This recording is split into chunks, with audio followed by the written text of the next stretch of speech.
If you want to know something about yourself, sit on your bed one night and say to yourself, you got to mean this. Like, you got to be desperate. This is no game, this.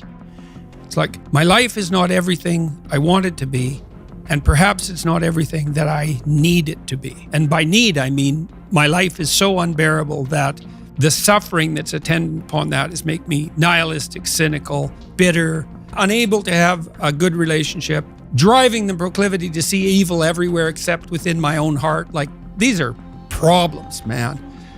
And you ask yourself, you sit on the bed and say, okay, man, I'm ready to learn something. Like, what's one thing I'm doing wrong that I know I'm doing wrong, that I could fix, that I would fix? It's like, you meditate on that, you'll get an answer. And it won't be one you want, but it'll be the necessary one. What would I say to these young people who always say to me, Steve, I want to do this, but you can see them stifled by fear because it's like... Yeah, well, it's like, make a plan, man. That's not good. It's not just. It's not fair. It's not meritorious. All of those things. Man, maybe you shouldn't be there. But what you can do to begin with is every bloody thing you possibly can do to put yourself in the most virtuous and powerful negotiating position possible.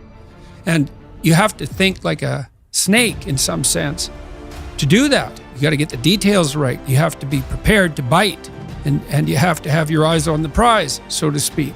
We're built to walk uphill. And when you reach the pinnacle of the hill, you want to stop and appreciate the vision, but the next thing you want is a higher hill in the distance, because it's from the uphill climb that we derive our value. And I mean this technically. And so in some sense, and this is part of the religious enterprise, you want a goal that you can never attain, right? So you can always move closer to the goal that recedes as you move towards it. You think, well, that's frustrating. It's like Sisyphus pushing the rock uphill. But it's not, because as you pursue that goal, you put yourself together and your life does get better and richer and more abundant. You want them to be above everything you're doing so you can continually move towards something that's more sublime and better. That's what you are. You're here to live, not to sleep. And maybe if you're lucky while you're pursuing that and while you're immersed in it, you get to be happy, and you should fall on your knees and be grateful for that when it happens. You know, it's a gift. It really is a gift. And it comes upon you unexpectedly, your happiness, you know. But you aim to climb uphill to the highest peak you can possibly envision. And that's better than happiness. And we all have our privileges and our curses, you know. All of us have that. That's why it's not useful to be envious of people. You're a young man, you see someone drive by in a Ferrari with a blonde, and you think, my God, he's got everything. And, you know, the woman in the car is a prostitute who's got a cocaine addiction, and her life is just one catastrophe after another. And he's had to lie and cheat his way into this position, and he's afraid that everything's going to come crashing down on him, and that's what you're jealous of. And it's just not that profound. You don't want someone else's fate. Man, your fate's enough, and your adventure's enough. It's plenty.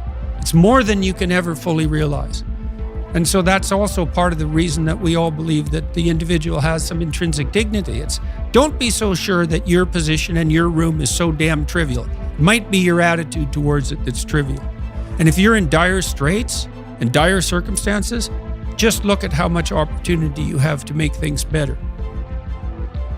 How are you doing?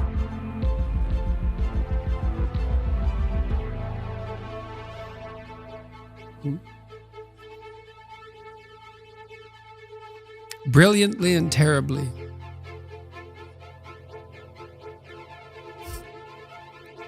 That's...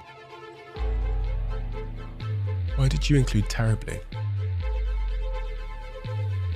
Well, for example, now when I go, wherever I go in the world, people come up to me and they're usually, I wouldn't say they're happy to see me. They're often in tears, and they often have a pretty rough story to relate. You know, they were suicidal or nihilistic or homicidal or trapped, desperate, you know, and they tell me that real fast. And then they say, I've overcome that to a large degree, and thank you for that. And you think, well, that's really something to have that happen over and over. In some ways, you might think, well, how could anything better possibly happen to you than to have people come up to you all over the world, strangers, and open themselves up like that, like they're old friends so quickly. But at the same time, it's an awful thing, because you see, even in the revelation of their triumph, the initial depth of their despair.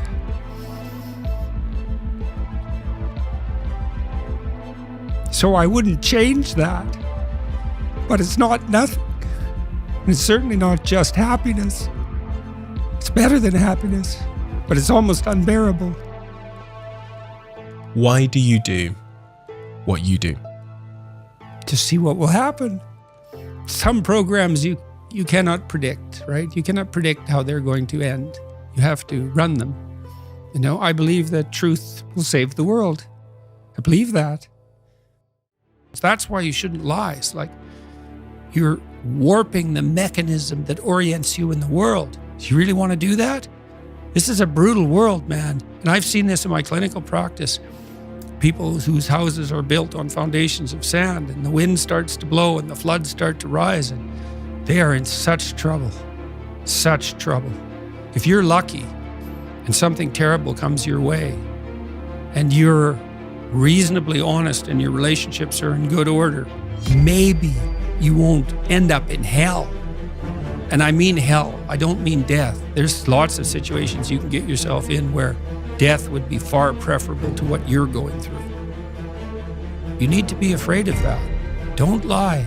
In my clinical practice, in 20 years, working with every sort of person you can imagine, I never ever saw anyone get away with anything even once.